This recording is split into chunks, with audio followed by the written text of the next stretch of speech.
Chapter 16 Ganondorf's New Plan.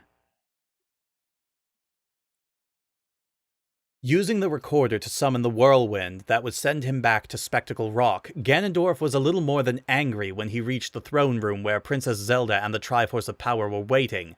There was still some dirt and smoke residue on his skin and clothes from having his own attack sent back at him, and Zelda's defiant gaze as he approached did not help him to calm down. He was getting tired of her games and plots, so without saying a word, the sorcerer walked up to the throne and backhanded her as hard as he could. She let out an involuntary yelp as she was knocked off her feet, but then Zelda reached the limits of her chains, which caused her to fall in a different direction. This action lessened some of his frustration with recent events, and the defiance was gone from her face as she lay dazed on the steps, but he wasn't quite finished yet. Grabbing her wrist and pulling her to her feet, Ganondorf backhanded her a second time, but instead of letting her fall again, he used her wrist to pull her back for a third hit. "Do you think me a fool, Zelda?" he asked after letting her fall. "I have minions scouring every square inch of the southern outskirts, so did you really think that I would not discover your friends attempting to recover what you hid?" The princess was just starting to move when she had to gasp at the hands locked around her throat with his powerful grip. She gagged and coughed while his grip got tighter. Being choked seemed to have woken Zelda from her daze, and she grabbed his wrists in an attempt to break his grip.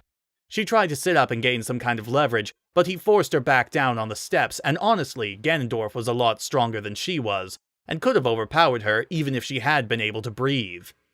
"What was your plan, my darling?" he asked as her grip weakened. "Have your friends recover them without my knowledge so that I would keep searching forever like an idiot?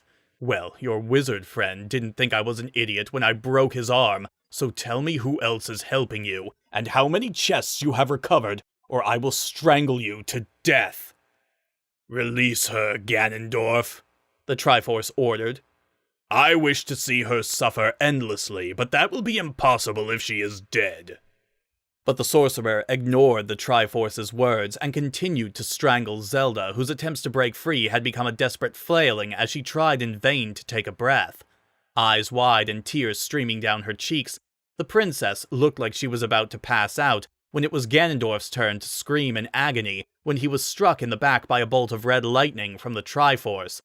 His grip on Zelda was released, allowing the princess to cough and gasp for breath while he rolled backwards down the short stairs, and there he convulsed, groaning in pain for several seconds until the red power stopped crackling around his body.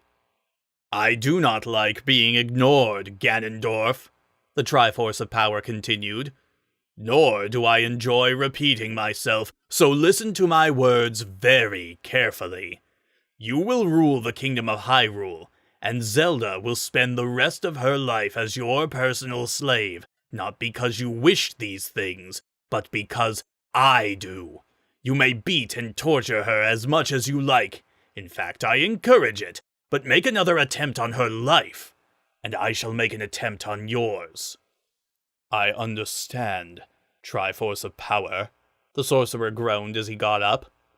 "It will not happen again. Not that the efforts of her friends will mean anything without this." Princess Zelda was just pulling herself up to a sitting position when Ganondorf reached into one of the deep pockets of his coat and took out the chest that he had recently taken from Aghanim at Lizard Mine. She tried to hide it, but the princess was visibly surprised to see that the item was in his possession, and appeared to be even more surprised when he set it on the floor in front of her. "A frustrating device," he continued as he sat down next to her. "Now, I have tried everything I know to get it open, including nearly dying in an explosion while retrieving it. So I am guessing that it can only be opened by a member of the Hyrule royal family. Based on that emblem, I mean. So how about you be a good girl and open it for me?" "I can't," she answered, still trying to catch her breath. "Those chests have to be opened willingly, by a member of the royal family. They were made for women to keep things private from men, so my father can't help you either. He tried when they belonged to my mother." "You are wasting your time, Ganondorf," the Triforce added. "The fact that you have it is enough to disturb her, so better to hide it away. You might not be able to open it, but as long as it is in your possession, her friends will not have the contents either." The sorcerer nodded in agreement and snapped his fingers, causing a moblin to come running into the throne room. Ganondorf figured that the best place to put such a mysterious treasure was under heavy guard in the deepest and darkest chambers in the lowest levels of Spectacle Rock, so that was what he ordered the creature to do. However, no sooner had the moblin run out of the room to the east when there was a metallic banging sound as Darknut the Overwhelming stumbled in from the west. The knight was leaning against the wall to keep on his feet, but then he slipped off and fell on his face. "Ganondorf," he groaned as he crawled across the floor. "I was ambushed at Manji Estate, and the chest was taken. Armos has not reported back from Lion Fortress, and Goria was killed at Eagle Prison. It was Facade of Arcadia who attacked me." Grunting with disappointment at the revelation, the sorcerer ignored the slowly approaching knight while he gave the matter some thought. He had expected Prince Facade to appear eventually, and there was the wizard he had encountered, but what about the others?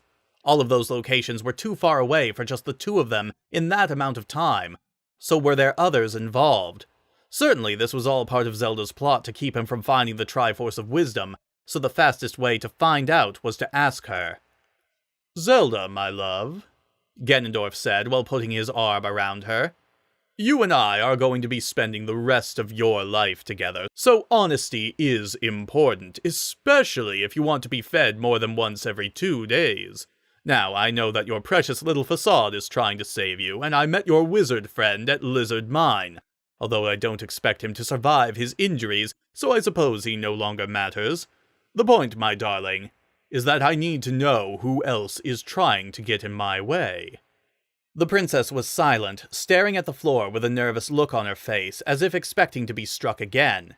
Ganondorf was about to oblige her, wanting to beat her senseless for daring to resist his will, but then he got a better idea. Instead of hitting Zelda, he turned toward the heavily wounded Darknut and tossed a red-colored energy sphere at him. On impact, the energy was absorbed into him and the stab wound on his back closed up. The knight's armor then turned a kind of bluish color, and he slowly rose to his feet, as if he had never been wounded in the first place. "Darknut, here are your instructions," the sorcerer began once he was healed. "First, you are to spread the word that Prince Facade has very cleverly kidnapped Princess Zelda, and is now an enemy of Hyrule, as are any who conspire with him against me. Offer a large reward for the identities of his accomplices, and then you will resume your hunt for the prince. I want him broken, Darknut. I want him broken so that Zelda can see, and then all of them drowned in Lake Hylia, so that everyone can see. Go." Darknut bowed to him before leaving as quickly as he had entered, and then Ganondorf turned his attention back to Zelda. He placed a finger under her chin to make her look at him, but she pulled her head away only to be pulled back when he pinched the back of her neck. Now, as much as he enjoyed manhandling the Princess of Hyrule, the sorcerer imagined that it would eventually get tiresome having to force the girl into everything.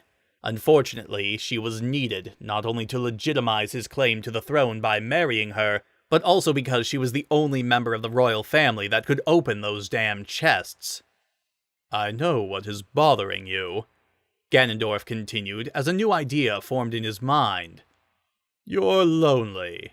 Yes, I've kept you locked up here all alone without anyone to talk to. Well, fear not, my little songbird, because I have found the solution.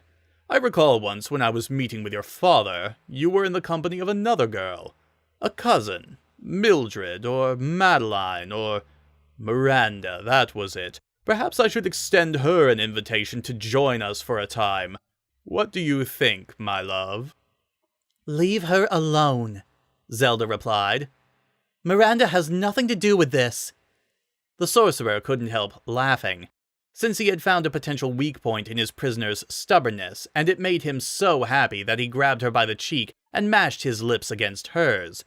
Zelda pushed against him and struggled to get away, causing her to fall backwards when he finally released her.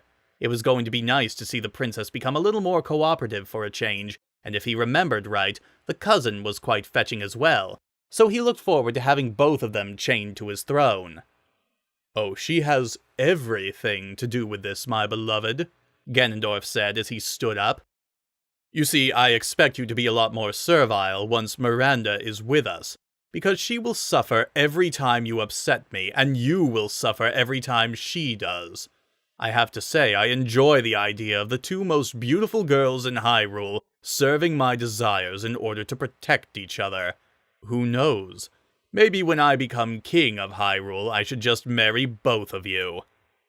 Laughing loudly as he stepped away from the throne, the sound was joined by the laughter of the Triforce, who apparently found this idea amusing as well.